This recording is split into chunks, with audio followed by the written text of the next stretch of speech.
The next set of videos is going to take a look at how we can do operations with positive and negative numbers called integers. To set this up, we're going to start with adding with negatives and this concept of a zero pair. The idea of a zero pair is if I have a positive that hangs out with a negative, those two will undo each other, giving us a value of 0 because they're opposites, up 1, down 1, back to basics. So it doesn't matter how many zero pairs I have, they can still pair out. In other words, if I've got 3 positives hanging out with 3 negatives, again, one pair makes a 0, one pair of a positive and a negative makes a 0, and another pair, positive and negative, makes a 0. If we can kind of visually understand how this pairing of a positive and a negative makes a zero pair, it makes more sense how we go about adding positive and negative numbers. For example, if I wanted to do 3 plus a negative 1, well, that 3 means I've got 3 positives hanging out with the plus 1 negative. Now, the positive and the negative make a 0 pair, and those are gone, and that's going to just leave me with the 2 positives, which means 3 plus negative 1 has to be 2. Let's try another example. Let's try negative 4 plus 2. With negative 4 plus 2, that means I've got 4 negatives, and we're going to add to it 2 positives. Again, we'll delete out our 0 pairs, so there's one pair and another pair. What's left are these 2 negatives, so the answer must be negative 2.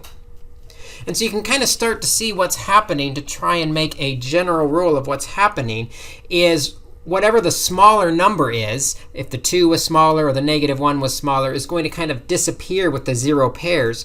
And so we end up keeping the bigger sign.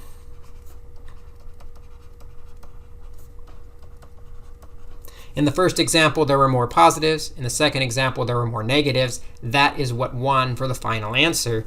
And then we subtract out the 0 pairs, or subtract the numbers.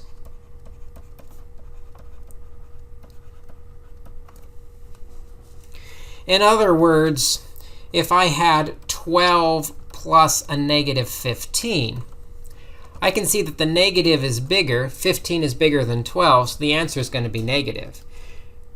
Then we're going to get rid of all the 0 pairs, so we can subtract 15 minus 12 to say there are 3 negatives left over for this final answer. Let's do one more. Let's do negative 8 plus 14. Here I can see that the 14 is bigger. The positive is bigger, so the answer is going to be positive. And 8 0 pairs are going to go away. So 14 minus 8 is 6. And so our answer is positive 6. And we don't usually write the positive. So if we have a positive and a negative number together, what we're going to do is we're going to keep the bigger sign and subtract the number. But what if I'm adding 2 negatives together? What if I have like negative 1 plus a negative 3? Notice then we've got 1 negative hanging out with 3 negatives. There's no 0 pairs, but together there are 4 negatives all together. And so we end up with more of these negatives. Let's do one more example. Let's do negative 2 plus negative 4. Here I've got 2 negatives hanging out with 4 negatives. Now again, there's no 0 pairs, but all together you see there's a total of 6 negatives. This leads us to a rule when we're adding 2 negatives. When we're adding 2 negatives, we keep the sign because everything's negative. We just have more of them. And because we have more of them, we're going to add the numbers. In other words, if I had something like negative 15 plus negative 12, I know that we're going to have a whole bunch of negatives. 15 negatives in one pile, 12 negatives in the other pile. When I combine them together, I have a bunch of negatives. I have 27 of those negatives. Let's do one last example. Let's try negative 23 plus negative 31.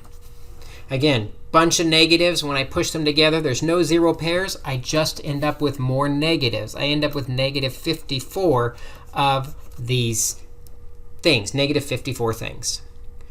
So again, that's our second rule. If they are both negative, we're going to keep the sign and add the number.